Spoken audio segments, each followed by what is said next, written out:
आज हम आशीष नहीं पाएंगे और हम लोग का वंश भी पराक्रमी नहीं होगा, नहीं होगा। हालेलुया। परमेश्वर सप्ताह में कितना दिन है? सप्ताह में मतलब कितना दिन होता है? कितना दिन? सप्ताह में कितना दिन होता है? 7 दिन। तो जिस प्रकार जैसे कि पहले से ठहराया है परमेश्वर विश्राम दिन को मतलब संडे रविवार दिन को उस समय व्यवस्था कहता है कि इस दिन को तुम क्या मानना? पवित्र मानना। और उस दिन तुम काम काज कुछ नहीं करना कहता है, कुछ नहीं करना, लेकिन तुम उस दिन मुझे स्मरण करना, याद करना। व्यवस्था कहता है, क्या कहता है? मूसा का लिखा हुआ 5 किताबें, वो कहता है कि तुम उस दिन कुछ ना करना और तुम मुझे याद करना, मुझे स्मरण करना। तो आज उसी हिसाब से लोग क्या करते हैं? मानते आ रहे हैं, करते आ रहे हैं। और एक ही दिन को हम क्या करते हैं? मुख्य मानते हैं और हम परमेश्वर के पास आते हैं। हर दिन तो हम नहीं आते, आते हैं नहीं आते हैं। 6 दिन हम काम करते हैं, कोई नौकरी करता है, कोई कुली कबड्डी करता है, कोई जैसा, कोई चाष करता है, कोई जैसा चाहे वैसा काम कर रहे हैं। तो उसी प्रकार देखिए, तो आज हम लोग के पास 6 दिन पूरा टाइम रहता है। क्या रहता है? फुल टाइम जिसको कहते हैं। 8 बजे से जाओ, 8 बजता है, 12 घंटा हो गया ना। तो जैसे कि लोग 12 घंटा भी काम कर रहे हैं और 8 घंटा भी काम कर रहे हैं। ये जो टाइम है वो फुल टाइम देते हैं। क्या करते हैं? पूरा टाइम बिताते हैं, अपना काम में टाइम बिताते हैं। जैसा संडे का दिन आता है, जैसा संडे का दिन आता है, वैसे परमेश्वर की जगह में होना चाहिए वो विश्वासी को। लेकिन उस दिन इस जगह में वो व्यक्ति नजर नहीं आता है। क्या नहीं आता है? नजर नहीं आता है। तो मैं एक बात को कहना चाहता हूं, देखिए, जब तक हम परमेश्वर के साथ कनेक्शन जिसको कहते हैं, कनेक्शन जो परमेश्वर के साथ कनेक्शन ठीक से नहीं है, अगर ऐसे विश्वासी जो कि आकरण विश्वासी जाति, तो कहते हैं कि ऐसे विश्वासी के पास कोई दुख आए या समस्या है, वो प्रार्थना करता है, नहीं सुनता है, जो सबक से कराता है नहीं सुनता है, वो विश्वासी क्या कहेगा? क्या कहेगा? क्या कहेगा? हाँ, क्या चाहते इसको इधर? हाँ, तो कहते हैं ऐसा विश्वासी क्या कहेगा परमेश्वर से? बताइए, उसके बाद हम आगे बढ़ेंगे। ऐसा विश्वासी क्या कहेगा? यीशु को क्या कहेगा? विनती तो करता था, कहेगा कि नहीं? हर दिन तो विनती करता हूं, लेकिन परमेश्वर नहीं सुनता है। जब आप लोग इस जगह में परमेश्वर के सम्मुख में नहीं आते हैं और परमेश्वर उस जगह को देखता होगा, उसको कैसा लगता होगा? कैसा लगता होगा? तो ऐसे दुख देकर परमेश्वर को, और उस दिन हम प्रार्थना करेंगे तो परमेश्वर हमको क्या कहेगा? रुक जा बेटा, क्या कर? रुक जा, दूंगा, चंगाई दूंगा, लेकिन तेरा कितना विश्वास है, मैं तुझे देखता हूं। ऐसे आज हम करते हैं। तो कहता है परमेश्वर का वचन, हम क्या देखते हैं? भजन संहिता 112 में हम क्या देखें? 2 में क्या देखें? उसका वंश पृथ्वी पर पराक्रमी होगा, जो कि परमेश्वर को क्या मानता है? भय मानता है। परमेश्वर को भय मानता है। अगर भय नहीं मानते हैं तो आज हम परमेश्वर के नजरों में नहीं डरेंगे, या कुछ हमको भय नहीं रहेगा और जो चाहे वो करेंगे अपना मर्जी से। तो आज मैं विषय दिखाना चाहता हूं। अद्भुत विषय है। देखना इधर दिख रहा है कि नहीं? मेरा ये टेबल चेक रहा है? नहीं ना? ठीक है, सबको दिख रहा है, सबको देखना। आज का विषय यह है, लिखा गया है, क्या आप स्वर्ग जाना चाहते हैं? कितना जाना चाहते हैं स्वर्ग? हाँ, मैं नहीं देख रहा, परमेश्वर ही देखेगा। हाँ, मैं भी उठाता हूँ, क्योंकि मैं भी इसी का चाहत रखता हूँ। स्वर्ग जाने के लिए मैं चाहत रखता हूँ। तो लिखा गया है आज का विषय, क्या आप स्वर्ग जाना चाहते हैं? क्वेश्चन मार्क है। कितना जन हाथ उठाए थे मैं नहीं देखा हूँ। सर ऐसा कुछ फोटो मैंने रखा हूँ। क्या आप, क्या लिखा गया था, क्या आप स्वर्ग जाना चाहते हैं? तो इसको मैं दिखाऊंगा कि ऐसा कुछ होगा, मैं नहीं देखा हूँ, लेकिन आपको समझाने के लिए मैं इस चित्र को सहारा लिया हूँ। तो कहते हैं कि ये है वो स्वर्ग, इसमें जाने के लिए हर कोई चाहता है कि नहीं? कोई नहीं जानता है, वो भी कहता है मर जाऊंगा स्वर्ग जाऊंगा, लेकिन जानना बहुत जरूरी है कौन जाएगा स्वर्ग, हाँ कि नहीं? कौन जाएगा? हिंदू कहता है मैं मर जाऊंगा जाऊंगा स्वर्ग, मुस्लिम कहता है मैं मर जाऊंगा जाऊंगा इस जगह में, बुद्धिस्ट, आदिवासी, पारसी जो कोई भी है, जो कोई धर्म, लेकिन यीशु में कोई धर्म नहीं है, लेकिन हर धर्म कहते हैं कि मैं मर जाऊंगा लेकिन मैं स्वर्ग जाऊंगा। इसलिए मैं आज इस विषय में बातें कर रहा हूं, कौन जाता है वो स्वर्ग, कौन पहुंचेगा वो इस राज्य तक, मैं उस विषय को आपको बताऊंगा। तो लिखा क्या था, कौन जाएगा, या वैसे नहीं है। क्या आप स्वर्ग जाना चाहते हैं? तो चाहते हैं तो कुछ काम को करना है आपको। अगर चाहत है तो ये जो कुछ काम मैं दिखाऊंगा तो उस काम को करना है। तो सबसे पहले ये जान लो कि ये विषय को जान लो, क्या है? हम मनुष्यों को जानना चाहिए कि शरीर का घर किसका? शरीर का घर, आत्मा का घर नहीं कहना। हम मनुष्यों को जानना चाहिए कि शरीर का घर पृथ्वी है। किसका घर? शरीर का घर। ये हड्डी, ये मांस मुझे देख रहे हैं ना, ये शरीर ही है। तो इसमें मैंने क्या लिखा था, हम मनुष्य को बहुवचन, हम मनुष्यों को, चाहे वो हिंदू हो आपको, चाहे वो क्रिश्चियन हो आपको, चाहे वो मुस्लिम हो आपको, चाहे वो बुद्धिस्ट हो, जैन हो, जो कोई धर्म, जो कोई जाति हो, मनुष्य ही है तुम। तो उसी को मैं कहता हूं, हम मनुष्य को जानना चाहिए कि शरीर का घर पृथ्वी ही है। क्या है? पृथ्वी ही है। ये शरीर का घर क्या है? पृथ्वी है।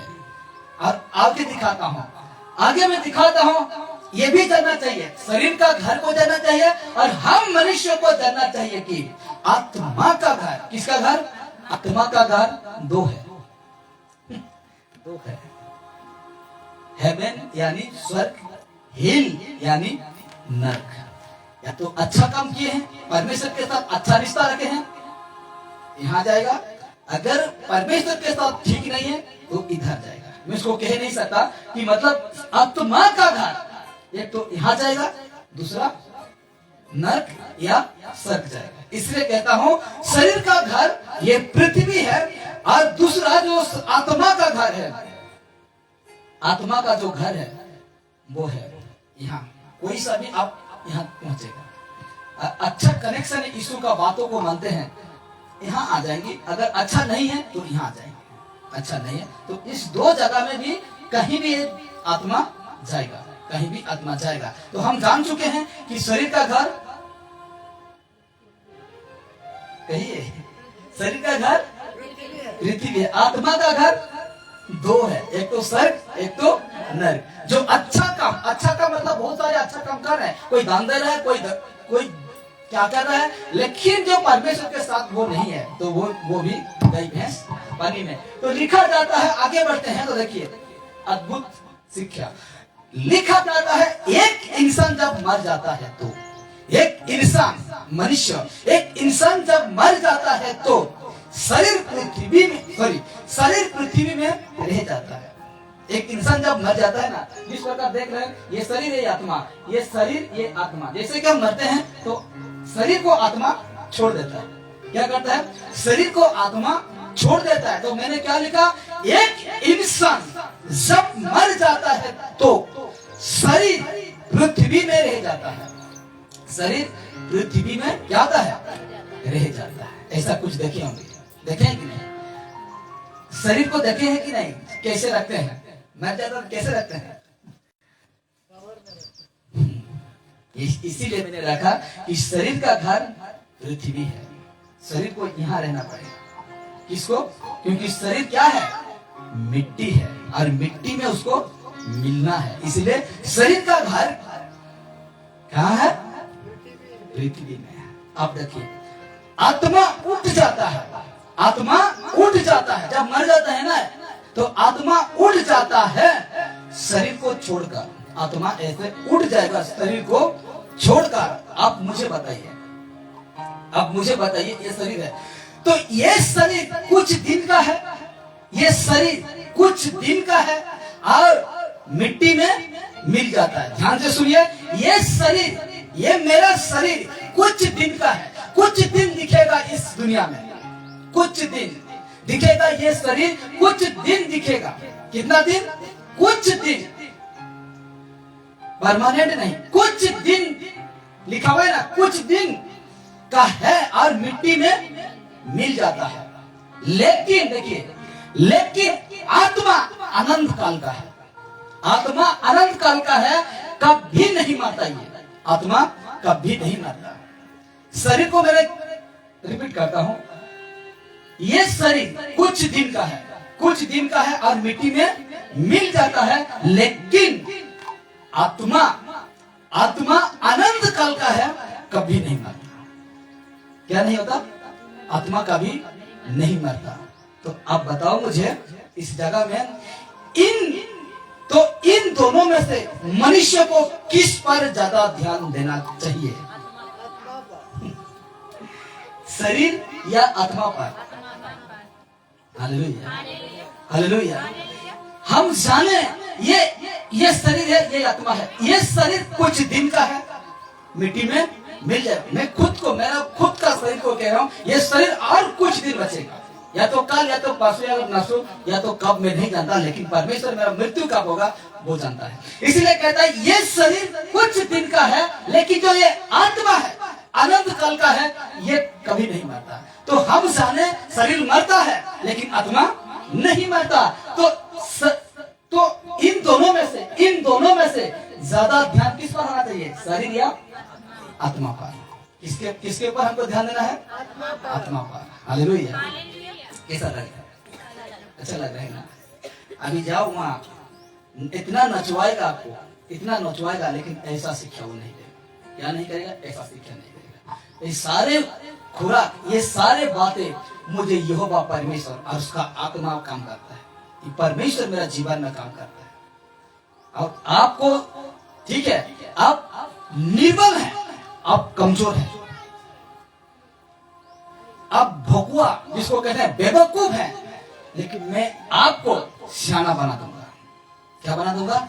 इतना सियाना बना दूंगा कि हर एक काम को आप परखेंगे, हर एक काम से, गलत काम से आप दूर रहेंगे। आत्मिक बातों में आपको सियाना बनाऊंगा, लेकिन दुनियादारी में मैं नहीं बनाने पाऊंगा। ये आत्मिक बातों में आपको बहुत सियाना बनाऊंगा। इसीलिए कहता है हमको ज्यादा ध्यान किस पर देना चाहिए? आत्मा, आत्मा पर ध्यान देना चाहिए। लेकिन आज लोग किसके ऊपर ध्यान देते हैं? शरीर के ऊपर। इनके भोजन के लिए, इस शरीर का भोजन के लिए यीशु को भूल जाते हैं। बोलते हैं कि नहीं? अपना काम करते हैं, ज्यादा ध्यान इस पर देते हैं, जिसको कहते हैं फोकस। हम इस शरीर के ऊपर ध्यान देते हैं, अब आत्मा को इग्नोर करते हैं, यानी कुछ नहीं सोचते हैं। इसीलिए कहते हैं कि आज हमको, अब भी आज हम जाने कि आत्मा अनंत काल का है, कभी नहीं मरता। ये शरीर कुछ दिन में खत्म हो जाएगा, मेरे कुछ दिन में क्या हो जाएगा? खत्म हो जाएगा। और हम जानते हैं शरीर तो पृथ्वी पर रह जाएगा, ये शरीर तो पृथ्वी पर रह जाएगा, लेकिन आत्मा ऊपर जाएगा, जहां से आया था वहां जाएगा। इसीलिए परमेश्वर उस दिन एक ही जगह में रखेगा, या तो नरक में, या तो स्वर्ग में, या तो नरक में, या तो स्वर्ग में उसको रखेगा। लेकिन आज हमें आत्मा के प्रति हम ध्यान नहीं देते हैं, बल्कि शरीर का लिए आज हम करते हैं। लेकिन आज बहुत सारे लोग हैं, आज का दिन को भूल चुके हैं। आज का दिन को भी इसके लिए चिंता नहीं है, शरीर के लिए चिंता नहीं है। आज का ये अपना बजट के लिए चिंता है, शरीर के लिए, शरीर के लिए। अब बजट के लिए समय है, आपका क्या बोलते हैं उसको, शॉपिंग है ना, शॉपिंग के लिए समय है, आपका नाना प्रकार की बातों के लिए, शरीर की बातों के लिए समय है। लेकिन परमेश्वर के लिए आज समय नहीं है, परमेश्वर पिता के लिए समय नहीं है। कैसे स्वर्ग जाएंगे? जाएंगे नहीं जाएंगे ना। इसलिए मैं दिखाता हूँ और कुछ बातों को। देखिए,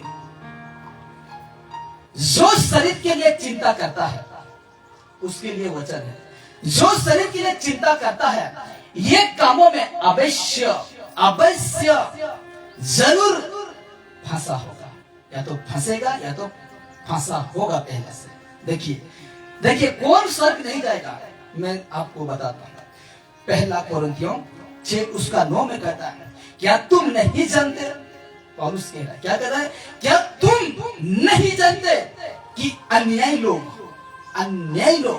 परमेश्वर के राज्य के वारिस ना होगा। क्वेश्चन मार्क है। हाँ, परमेश्वर के राज्य में वारिस ना होना। कौन? जो शरीर के लिए चिंता करने वाला व्यक्ति।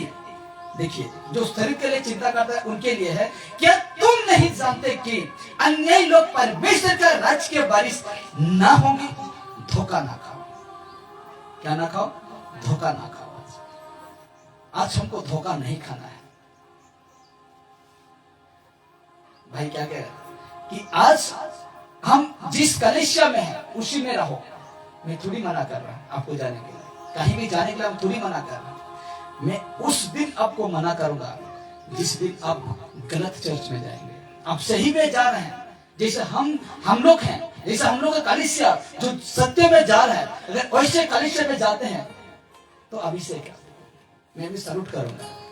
लेकिन जो गलत में जाते हैं तो उस दिन मैं कहूंगा, जरूर कहूंगा। इसीलिए कहता है क्योंकि तुम नहीं जानते कि अन्यायी लोग परमेश्वर के राज्य में वारिस न होंगे। धोखा ना खाओ, धोखा ना खाओ, ना बेसुरागामी लिखा हुआ है ना, न कौन कैसा काम करने तक नहीं जाएंगे। देखिए, न बेसुरागामी, बेस्यागामी जानते हैं ना, जानते हैं कि नहीं समझा देता हूं, नहीं जानते। बेस्या जिसको उसको कहा जाता है जिसका कोई पति नहीं रहता है, आज जो गलत काम करता है उसको क्या कहते हैं? बेस्या। बेस्या कहते हैं गलत काम, गलत संपर्क, उसको कहता है न बेस्यागामी, न मूर्ति पूजक, न मूर्ति पूजक, न पर स्त्रीगामी। पर स्त्रीगामी को कहते हैं ना, किसी स्त्री को, किसी दूसरा स्त्री को कुदृष्टि, न पर स्त्रीगामी, न लुच्चे, न पुरुषगामी। पुरुष आजकल हो रहा है, पुरुष शादी, इसको कहता है ऐसे व्यक्ति। ठीक उसका आगे कहता है 10 कहता है, 6 का 10 कहता है, पहला कोरिन्थियों 6 का 10, ना चोर, ना लोभी, ना प्याकड़, ना गाली देने वाला, ना अंधेर करने वाला परमेश्वर के राज्य में वारिस होंगे। बिल्कुल नहीं। जानते ना, हम तो चाहत रखते हैं परमेश्वर का राज्य में जाने के लिए, लेकिन एक कामों को आपका जीवन से क्या करना होगा? आपका जीवन से क्या करना होगा? दूर, या तो निकल देना है, पूरा ही निकल देना। जितना विषय को मैंने पढ़ा, अब घर में जाकर ठीक से पढ़ना, क्योंकि समय नहीं, इसलिए थोड़ा मैं जल्दी जा रहा हूं। और एक वचन आपको स्पष्ट करने के लिए, यानी समझाने के लिए, गलातिया 5:19 से कहता है, शरीर का काम है ये सारी। किसका काम है? जो शरीर के लिए चिंता करता है ना, ये काम जरूर अपना जीवन में लागू होगा। लेकिन जो आत्मा के लिए करेगा चिंता, ये सारे काम को वो मोड़ कर भागेगा, मोड़ कर। इसलिए कहता है गलातिया 5:19 उसका 20 तक देखते हैं, शरीर के काम तो प्रकट है, शरीर के काम तो प्रकट है, वही वचन है। ये वचन जो हम देखे पहले, वो वचन ये वचन मैच करता है। शरीर का काम तो प्रकट है, अर्थात व्यभिचार, गंदे काम, लुचपन, ठीक उसका 20 पढ़ रहा हूँ, मूर्ति पूजा, टोना, वेद, झगड़ा, ईर्ष्या, क्रोध, विरोध, फूट, विधन। और आगे कहता है, ठीक 21 कहता है, ढा, मतवालापन, लीला क्रीड़ा और इनके जैसे और काम है। इनके विषय में मैं तुमको पहले से कह देता हूँ, जैसा पहले कह भी चुका हूँ, कि ऐसा ऐसा काम करने वाले परमेश्वर के राज्य के वारिस न हो। ऐसे ऐसे हम जब काम करते हैं तो परमेश्वर का राज्य में वारिस नहीं होंगे। तो चाहत आपका गया यस पानी में। आप जो चाहत रखेगा, ऐसा ऐसा काम करते हैं, तो आपका चाहत एक पल, एक सेकंड में उस दिन क्या हो जाएगा? व्यर्थ हो जाएगा। तो आगे देखिए क्या लिखा जाता है, जैसे एक धनी व्यक्ति, बताता हूँ, जैसे एक धनी व्यक्ति यीशु के पास आकर कहता है, मैं कौन सा काम करूं प्रभु कि मैं अनंत जीवन पाऊं। ये धनी व्यक्ति, मैं रेफरेंस दे रहा हूँ, छोटा छोटा है लेकिन आपको नहीं दिखेगा। रेफरेंस है मत्ती की सुसमाचार 16 से 22 तक इसका जिक्र है। ये विषय, ये व्यक्ति का विषय जिक्र है। तो देखिए कहता है मत्ती का 19 का 17 को मैं पढ़ता हूं।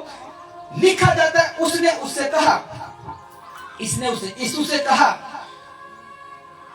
तुम मुझसे, अच्छा यीशु कह रहा है इस व्यक्ति को, धनवान व्यक्ति को, उसने उससे कहा तुम मुझसे भलाई के विषय में क्यों पूछते हो। मैं पढ़ रहा हूं ना, भला होता एक ही, भला तो एक ही है, पर यदि तू जीवन में प्रवेश करना चाहता है तो आज्ञा को मनन करो। अनंत जीवन जो पाना चाहते हो ना तुम, आखिर में हम देखते हैं तो ये व्यक्ति को कहेगा कि जो तेरा धन है ना उसको तुम क्या कर दे, कंगालों को दे दे और तुझे स्वर्ग में धन मिलेगा। क्या कहा गया है? जब इस वचन को हम आखिर तक पढ़ेंगे, 22 तक पढ़ेंगे, तो कहता है इस व्यक्ति को कि जो तेरा धन है, संपत्ति है, उसको तू कंगाल को दे दे और तुझे स्वर्ग में क्या मिलेगा, धन मिलेगा। तो ये व्यक्ति यीशु ये दुनिया के लिए बातें कर रहा था। कौन? अनंत जीवन दुनिया के लिए, लेकिन यीशु कह रहा था उस अनंत जीवन के लिए, स्वर्ग का अनंत जीवन के लिए बातें कहता है। तो इसको आप समझ गए होंगे क्योंकि मैं बहुत बार प्रचार कर चुका हूँ और रेफरेंस में दे दिया हूँ कि आप इसको पढ़ो। ठीक उसका लास्ट बात को कहता है 22 में कहता है परंतु वो जवान ये बात सुन उदास होकर चला गया क्योंकि वो बहुत धनी था। ये व्यक्ति, यीशु ने जैसे कहा यीशु ने कि तेरा जो धन है ना तू कंगाल को दे दे, तब जाकर तुझे स्वर्ग में क्या मिलेगा, धन मिलेगा। ये बातें को जैसे सुना ये व्यक्ति और उदास होकर चला गया। और बाइबल कहता है कि वो धनी था। क्या था? वो धनी था, वो धनी था। ये सिर्फ शरीर का विषय के लिए चिंता करता था। किसके विषय के लिए? शरीर का विषय के लिए चिंता करता था। और वैसे और एक व्यक्ति कोई इसी प्रकार है जिसको हम पाते हैं लूका रचित सुसमाचार 19 से 31 तक, जिसको हम कहते हैं ये भी धनी व्यक्ति था। लाजार का घो घास को जानते हैं ना, उसी व्यक्ति है। तो इसमें हम पढ़ते हैं तो कहता है, रेफरेंस दिया गया है आपको, छोटा छोटा में नहीं दिखता होगा लेकिन आपका रेफरेंस दिया गया है, आप पढ़ सकते हैं घर में। तो कहता है देखिए ये व्यक्ति भी क्या था, धनी था। ये व्यक्ति भी धनी था। इसको शरीर का चिंता था लेकिन आत्मा का चिंता नहीं था, आत्मा का चिंता नहीं था। इसीलिए यीशु ने अपने चेलों से एक बातों को कहा। मत्ती 19 का 23 में कहता है, क्या कहता है? तब यीशु ने अपने चेलों से कहा मैं तुमसे सच कहता हूं कि धनवान को स्वर्ग का राज्य में प्रवेश करना कठिन है। क्या है? कठिन है। धनवान को परमेश्वर का राज्य में प्रवेश करना क्या है? कठिन है। क्यों कठिन है? क्योंकि वो धन को क्या मान चुका है? प्रभु मान चुका है। इसलिए कहता है कि स्वर्ग का राज्य में धनवान को प्रवेश करना, और ये व्यक्ति स्वर्ग नहीं पहुंचा। हम देखते हैं इस विषय को हम पढ़ेंगे ना, 16 का 19-31 तक हम पढ़ेंगे ना, तो ये व्यक्ति अवश्य नर्क में दिखेगा। कहाँ दिखेगा? नर्क में दिखता है। क्यों? क्योंकि ये व्यक्ति आत्मिक विषय में चिंता नहीं किया। ये सिर्फ शरीर के लिए क्या करता था? चिंता करता था। शरीर के लिए ये व्यक्ति अपना जीवन जीता था। लेकिन जैसे मर गया तब पता चला। क्या चला? जैसे वो खत्म हो जाता है ना तब पता चलता है। आगे बढ़ते हैं तो लिखा जाता है ऐसे लोगों के लिए स्वर्ग का द्वार बंद है। क्या है? ऐसे शारीरिक लोगों के लिए क्या लिखा गया है इसमें? ऐसे लोगों के लिए स्वर्ग का द्वार क्या है? बंद है। ऐसे शारीरिक लोगों के लिए, आज जितना काम मैंने पकड़ा, वैसे लोगों के लिए ये जो द्वार है ना, इसी द्वार से प्रवेश करेंगे और वो द्वार यीशु है। हालेलुया। जिसके पास यीशु नहीं है, जिस व्यक्ति के पास परमेश्वर का बेटा प्रभु यीशु नहीं है, उसके लिए ये स्वर्ग का द्वार क्या है? बंद है। बंद है, बंद है। आगे देखिए क्या लिखा जाता है। इसीलिए देखिए वो व्यक्ति स्वर्ग जाएगा जो अपना प्राण यीशु को दे दिया। वो व्यक्ति, ये व्यक्ति कट हुआ। पहला व्यक्ति क्या हुआ? कट हुआ। क्यों कट हुआ? क्योंकि ये आत्मिक नहीं है। ये व्यक्ति क्या है? शरीर है और शरीर का अभिलाषा को उसका पीछे भागा, शरीर का पीछे भागा, इसलिए वो क्या हो गया? कट हुआ। आज कहता है वो व्यक्ति स्वर्ग जाएगा जो अपना प्राण यीशु को दे दिया। देखिए वचन रखा रेफरेंस मत्ती यीशु समाचार 16 उसका 25 में कहता है क्योंकि जो कोई अपना प्राण बचाना चाहे वो उसे खोएगा। जो कोई अपना प्राण बचाना चाहे वो उसे खोएगा, और जो कोई मेरे लिए अपना प्राण खोएगा वो उसे पाएगा। समझे ना? समझे कि नहीं? यीशु क्या कह रहा है? क्योंकि जो कोई अपना प्राण बचाना चाहे, ये व्यक्ति कौन है? ये जो व्यक्ति, जो यीशु जब कह रहे तो ये व्यक्ति कौन है? वही यीशु का पीछे चलने वाला व्यक्ति है। जब यीशु कह रहा है ये बातों को, तो ये व्यक्ति और कोई नहीं है, ये व्यक्ति यीशु का पीछे चलने वाला वो भीड़ है, वो भीड़ है। उसको कहता है क्योंकि जो कोई अपना प्राण बचाना चाहे। समझे ना? ये बातों को समझ रहे हैं ना? जो कोई यीशु के लिए बदलेगा, मतलब सुसमाचार में जो कोई बदल जाता है, कोई काम आ गया आपका जीवन में, कोई काम आ गया आपका परिवार में, अगर उसी के कारण यीशु को पीछे करना, ठीक है, यीशु को पीछे करना और दुनिया का कामों को आगे करना, यानी ये स्पष्ट रहेगा। सोच लीजिए, आपको तो कोई जुदा नहीं कर सकेगा यीशु से, लेकिन एक ही चीज है करने के लिए। हालेलुया। एक ही चीज है, लोगों का जीवन में यही डर होता है, वो है समझ। क्या है? समझ। तो इसके लिए अगर यीशु के लिए इसने कहा कि क्योंकि जो कोई अपना प्राण बचाना चाहे, हमको प्राण अगर बचाना है तो उसका बातों क्या करना पड़ेगा? मानना पड़ेगा। हाँ कि नहीं? नींद आ रहा है क्या? हालेलुया। ये स्वयं यीशु का पीछे चलने वाला व्यक्ति है, उसी को कहता है कि क्योंकि जो कोई अपना प्राण बचाना चाहे, ऐसा वक्त आएगा कि आप क्या कह देंगे? यीशु को नहीं जानते। हालेलुया। तो उसी समय आप उस तरफ हो जाएंगे, जिसके प्रति डर था उस तरफ हो जाएंगे, यीशु को क्या कर देंगे? छोड़ देंगे, यानी आपका प्राण बच गया। ऐसा सोचेगी कि मेरा प्राण क्या हो गया? मैं बच गया। समाज से निकलने से मैं क्या हो गया? बच गया, बच गया। इसलिए कहता है ऐसा व्यक्ति अगर अपना प्राण बचाना चाहे, वो उसे खोएगा। क्या करेगा? वो उसे खोएगा, और जो कोई मेरे लिए अपना प्राण खोएगा वो उसे पाएगा, वो उसे पाएगा। आप और प्रश्न में देता हूं, देखिए आपको समझने के लिए। मत्ती की सुसमाचार 10:28 में कहता है, जो शरीर को घात करते हैं, या जो शरीर को घात करते हैं पर आत्मा को घात नहीं कर सकते, उनसे मत डरना। क्या? जो शरीर को घात करते हैं लेकिन आत्मा को घात नहीं करते, उनसे क्या ना करना? मत डरना। ये स्टेटमेंट, ये बातें यीशु का मुंह से निकला हुआ शब्द है। ये जो वचन है ना, ये यीशु का मुंह से निकला हुआ शब्द है। और जो उससे प्रेम करते थे, जो उसका पीछे चलते थे, उससे कहता है जो शरीर को घात करते हैं और आत्मा को घात नहीं कर सकते, उनसे मत डरना, उनसे मत डरना। आगे देखिए, पर उसी से डरो, यीशु कह रहा है, पर उसी से डरो जो आत्मा और शरीर, हाँ, आत्मा और शरीर दोनों को नरक में नष्ट करता है, उससे डरो। आत्मा को कौन नष्ट करेगा? आत्मा को कौन नष्ट करेगा? हालेलुया। उससे डरना है हमको। हम लोगों से डरते हैं ना, और हम लोग का जीवन जिस प्रकार झारखंड में हुआ, क्या हुआ? इतना विश्वासी थे वो, 2 भाई और एक माँ था, इतना विश्वासी थे, और वो उसको बहुत पीटा गया। उसका धर्म का वो कहे कि यीशु मुर्दाबाद बोल, मार मार के कह रहे हैं उसको, मार कर कह रहे हैं तुम यीशु मुर्दाबाद कहो। तो वो लोग नहीं कह रहे, चुप है। तो बहुत मार है इसको, बहुत मार पड़ रहा है। इधर एक थप्पड़, उधर एक लात, उधर औरत को भी मार रहा है, उधर 2 भाई को भी मार पीट रहा है। यीशु मुर्दाबाद, अब हम लोग का भगवान जिंदाबाद कहो, ऐसा कह रहे थे। लेकिन अंत में वो कबूल कर दिया। क्या कर दिया? अपना प्राण बचाने के लिए यीशु मुर्दाबाद। हालेलुया।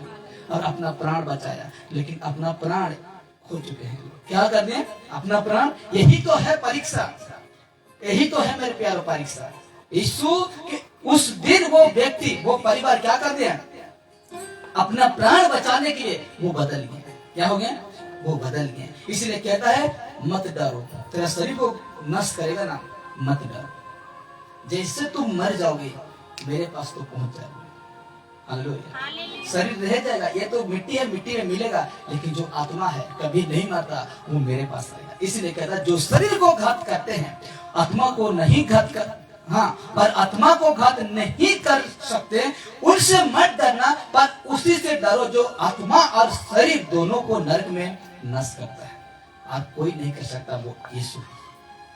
हालेलुया, यीशु है। इसलिए मैंने क्या लिखा, वही व्यक्ति स्वर्ग जाएगा जो अपना जीवन यीशु को दे दिया है, जो अपना प्राण यीशु को दे दिया है। आज एक वचन देखिए, मैं आपको स्पष्ट करने के लिए मध्य की सुसमाचार 3 अध्याय और 10 को पढ़ेंगे तो कहता है, धन्य है वे जो मन के दिन है, क्योंकि स्वर्ग का राज उन्हीं का है। हालेलुया, धन्य है वो व्यक्ति जो मन, कहता है ना, मन के दिन है, मतलब मन में दिन मतलब छोटा है। किसी बातों का हम, संसारिक बातों का हम बड़ा नहीं करते हैं, लेकिन हम उसमें क्या होते हैं, छोटा होते हैं, दिन बनते हैं, नम्र बनते हैं, क्योंकि स्वर्ग का राज उन्हीं का है। और उसका ठीक 10 कहता है, धन्य हो वे जो धर्म के कारण सताए जाते हैं, धर्म के कारण सताए जाते हैं, क्योंकि स्वर्ग का राज उन्हीं का है। इसलिए मैंने क्या लिखा, स्वर्ग राज वही जाएगा जो अपना प्राण यीशु को दे दिया। यानी इसमें क्या लिखा, धन्य है वे जो धर्म के कारण सताए जाते हैं, क्योंकि स्वर्ग का राज उन्हीं का है। धर्म के कारण, यीशु के कारण सताए जाते हैं ना, तो हम अंत तक हम सताए जाते हैं, तो यीशु कहता है ये राज ना तेरा है। हालेलुया, अपना जीवन नहीं बदला, पतरस कभी बदला था, नहीं बदला। यूहन्ना, याकूब, जितने थे ये लोग परमेश्वर के लिए, जो जितने बड़ी मुसीबत आया, कभी ये लोग बदले नहीं बदले। वही लोग स्वर्ग राज का क्या होंगे, अधिकारी होंगे। अगर हम बदल जाते हैं तो हम जाने नहीं पाएंगे। इसीलिए कहते, देखिए, जितने के लिए, तो इब्रानी 13:6 में कहते हैं, ये यूज को मैं बहुत बार क्या करता हूँ, यूज करता हूँ, इस शब्द को यूज करता हूँ। क्या कहता है, इसीलिए हम बेधड़क होकर कहते हैं, क्या होकर, बेधड़क होकर, निडर होकर कहते हैं कि प्रभु मेरा सहायक है, मैं ना डरूंगा, मनुष्य मेरा क्या कर सकता है। ये लेखक पौलुस ही होगा और कहता है, इसीलिए हम बेधड़क होकर कहते हैं कि मेरा परमेश्वर क्या है, सहायक है। इसीलिए हम वो शरीर को घात करने वाला मनुष्य से हम नहीं डरते हैं, बेधड़क होकर कहते हैं कि मेरा परमेश्वर क्या है, सहायक है, मैं ना डरूंगा, मृत्यु से मैं ना डरूंगा। जितने बार मेरे जीवन में तुम दुख पहुंचाते हो, चोट पहुंचाते हो, मैं ना डरूंगा। मनुष्य तू मेरा क्या कर सकता है, ज्यादा से ज्यादा मेरा क्या ले सकता है, प्राण ले सकता है, लेकिन हानि नहीं पहुंचा सकता। मेरे आत्मा को तुम हानि नहीं पहुंचाने पाओगे। इसलिए देखिए, ऐसे लोगों के लिए स्वर्ग का द्वार खुला है।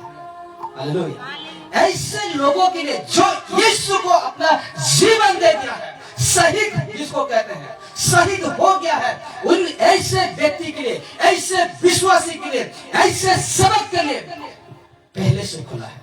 दरवाजा क्या है, उस राज्य का दरवाजा पहले से क्या है, खुला है मेरे प्यार, पहले से खुला है। जो यीशु के लिए अपना जीवन दे दिया, जो यीशु के लिए अपना वादा तो किए थे वो नहीं बदले हैं, ऐसे मनुष्य के लिए ये राज्य, इस राज्य का द्वार क्या है, खुला है मेरे प्यारों, खुला है। हम आगे देखना चाहते हैं, देख लीजिए। लिखा जाता है, इस तरह अगर आप अपना जीवन जी रहे हैं, किस तरह, जितने वचन को मैंने रखा, इस तरह अगर आप अपना जीवन जी रहे हैं तो स्वागत है। क्या है, तो आपके लिए स्वागत है इस राज्य में। ये राज्य में आपको स्वागत करता है परमेश्वर, ये स्वर्ग का राज्य में स्वागत करता है परमेश्वर। क्या करता है, ऐसे व्यक्ति हैं आज, आप सारे, इसमें क्या है कि जब तक तुम अपना क्रूस उठाए ना चलो, तब तक तुम मेरा शिष्य, मेरा चेला नहीं ठहरोगे। इसलिए मेरे प्यारो, ये राज्य के लिए अगर कोई चिंता करता है, स्वर्ग जाना चाहता है, तो दुख उठाना पड़ेगा। पौलुस क्या कहा, पौलुस कहता है हमें बड़े दुख उठाकर उस राज्य में प्रवेश करना होगा। पौलुस क्या कहा, बड़े दुख उठाकर हमें इस राज्य तक पहुंचना है। कब दुख आ जाए, कब संकट आएगा, कोई आपको आकर कहेगा यीशु को ग्रहण करोगी या छोड़ोगी, कितना मुसीबत आएगा। लेकिन आप अगर स्थिर रहते हैं, एक ही जगह में रहते हैं, तब जाकर इस राज्य को पाएंगे, नहीं तो नहीं पाएंगे। इस राज्य को आप नहीं पाएंगे मेरे प्यारे। इसलिए हम जानते हैं कि शरीर के लिए चिंता करना अवश्य है। क्या है? अवश्य है। लेकिन कैसे हम रखें शरीर को, कैसे हम लोग का आमदनी होगा, कैसे हम लोगों का शरीर चलेगा, कैसे हम लोग का परिवार चलेगा, ये सारे विषय हम कहाँ पाते हैं जानते हैं ना? मत्ती की सुसमाचार 24 उसका 17 नहीं 6 का, मत्ती 6 का अगर हम 26 से 27, 28, 29, 30, 31, 32, 33 तक आते हैं, इसका थोड़ा काम दे दीजिए, उतना तक आते हैं तो हम उस जगह में पाते हैं, क्योंकि ये शरीर का काम के लिए वही भाग दौड़ करता है जो कि आप विश्वासी है। हालेलुया। लेकिन हम तो क्या हैं? विश्वासी हैं कि नहीं? हम तो विश्वासी हैं। इसलिए मेरे प्यारो आज हम ये चाहते हैं,